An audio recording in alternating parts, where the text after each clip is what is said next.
ഇവിടെ കുട്ടികളെ നോക്കുന്നതിന് നമുക്കറിയാം. ഇപ്പോൾ ഇവിടെ ഒരു കുട്ടി ആശുപത്രിയിലായാലും 2 ജീവനക്കാർ ആശുപത്രിയിലേക്ക് വേണം.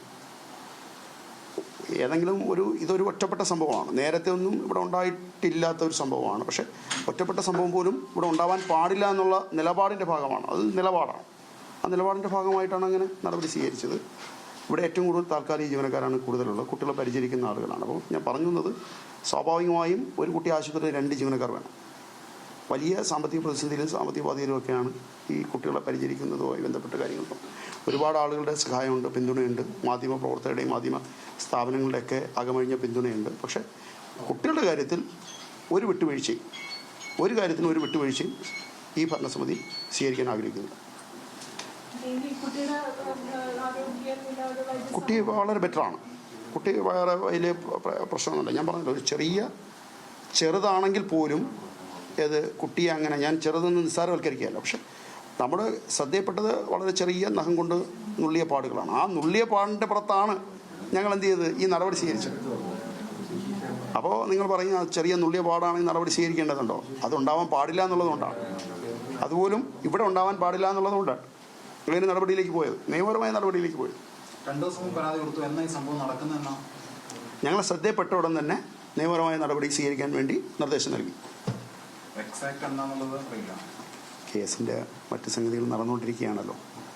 ഇവർ പോലീസ് അറസ്റ്റ് ചെയ്തിരിക്കുകയാണ്. അപ്പോൾ സ്വാഭാവികമായും കേസിനെ ബാധിക്കാതിരിക്കാൻ വേണ്ടിയിട്ടാണ് ഇത്തരം കാര്യങ്ങളൊന്നും അങ്ങനെ ഞാൻ പറയാൻ ആഗ്രഹിക്കാതെ.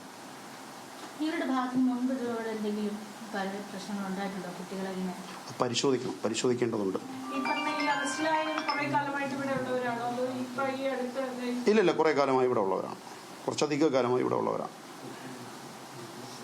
അല്ല, ഇത് എന്നാണ് ഈ സംഭവം നടന്നതെന്ന് ചോദിക്കാൻ കാരണം അതിനുശേഷവും അല്ലെങ്കിൽ അതിന് മുമ്പോ ഇത്തരത്തിൽ ഇവരുടെ ഭാഗത്ത് നിന്ന് എന്തെങ്കിലും തരത്തിലുള്ള ഇത്തരം ഒരു ഇടപെടൽ ഉണ്ടായിട്ടുണ്ടെന്ന് അറിയണ്ടേ? ഞങ്ങളെ ശ്രദ്ധ വന്ന ഘട്ടത്തിൽ തന്നെ ഇവർ പൂർണ്ണമായും ആ ഒരാഴ്ചക്കാലം ഡ്യൂട്ടിയിൽ നിന്ന് മുഴുവൻ ജീവനക്കാരെയും ഞങ്ങൾ സ്ഥാപനത്തിൽ പിരിച്ചുവിടുകയാണ് ചെയ്തത്. ഞാൻ നേരത്തെ പറഞ്ഞല്ലോ, മുഴുവൻ ജീവനക്കാരെയും പിരിച്ചുവിടുകയാണ് ചെയ്തത്. അതുകൊണ്ടാണ് അങ്ങനെ തന്നെ പറഞ്ഞത്. ആദ്യത്തെ സംഭവമാണെന്ന് പറയുന്നത്. അപ്പൊ അങ്ങനെയാണെങ്കിൽ ഇനി ഇത്തരം സംഭവങ്ങൾ ആവർത്തിക്കാതിരിക്കാനുള്ള മുൻകരുതലോ അങ്ങനെ ആലോചിച്ച് തുടങ്ങിയോ? കർക്കശമായ നടപടിയിലേക്ക് പോവുകയാണല്ലോ. ഇനി അത്തരം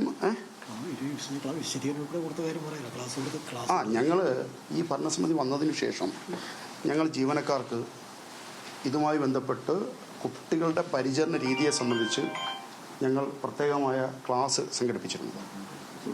തുടർച്ചയായി ക്ലാസ് സംഘടിപ്പിച്ചു എന്ന് പറഞ്ഞാൽ ഞങ്ങൾ 4 തവണയാണ് കഴിഞ്ഞ 20 മാസത്തിനിടയിൽ 4 തവണയാണ് ഞങ്ങൾ ശിശുപരിചരണ കേന്ദ്രങ്ങളിലെ കുട്ടികളെ പരിചരിക്കുന്ന കെയർടേക്കേഴ്സ്, ഞങ്ങൾ വിളിക്കുന്ന അമ്മമാരെന്നാണ്, അവർക്ക് വേണ്ടിയിട്ട് ഞങ്ങൾ ക്ലാസ് സംഘടിപ്പിച്ചത്. അത് ഇവിടെ തിരുവനന്തപുരത്ത് വെച്ച് ക്ലാസ് സംഘടിപ്പിച്ചാൽ ചൈൽഡ് ഡെവലപ്മെൻറ്റ് സെൻറ്റർ CDSലടക്കം അവരുടെ കൂടി സഹകരണത്തോടു കൂടിയിട്ടൊക്കെ ഞങ്ങൾ ഇത്തരം ക്ലാസ്സുകൾ സംഘടിപ്പിച്ചിരുന്നു. അപ്പോൾ വളരെ കൃത്യമായി അവരെ ഞങ്ങൾ പരിശീലിപ്പിക്കുകയും കൂടി ചെയ്തുകൊണ്ടിരിക്കുകയാണ്.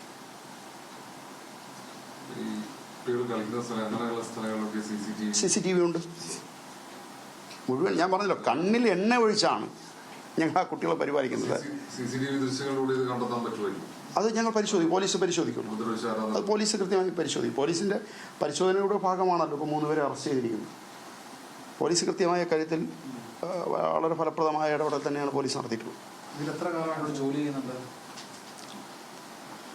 തോന്നുന്നു മിനിമം 5 വർഷത്തിലധികമായിട്ടുണ്ട്.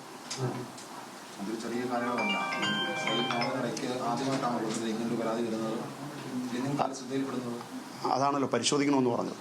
ഞങ്ങളെ ശ്രദ്ധയിൽ വരുന്നത് ഇപ്പോഴാണ്.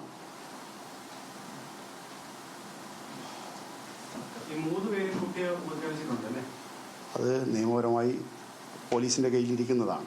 അപ്പോൾ സ്വാഭാവികമായും 3 പേരെയാണ് പോലീസ് അറസ്റ്റ് ചെയ്തിട്ടുള്ളത്. സ്വാഭാവികമായും പോലീസ് അറസ്റ്റ് ചെയ്തിട്ടുണ്ടെങ്കിൽ സ്വാഭാവികം അവരായിരിക്കുമല്ലോ ഉപദ്രവിച്ചിട്ട്.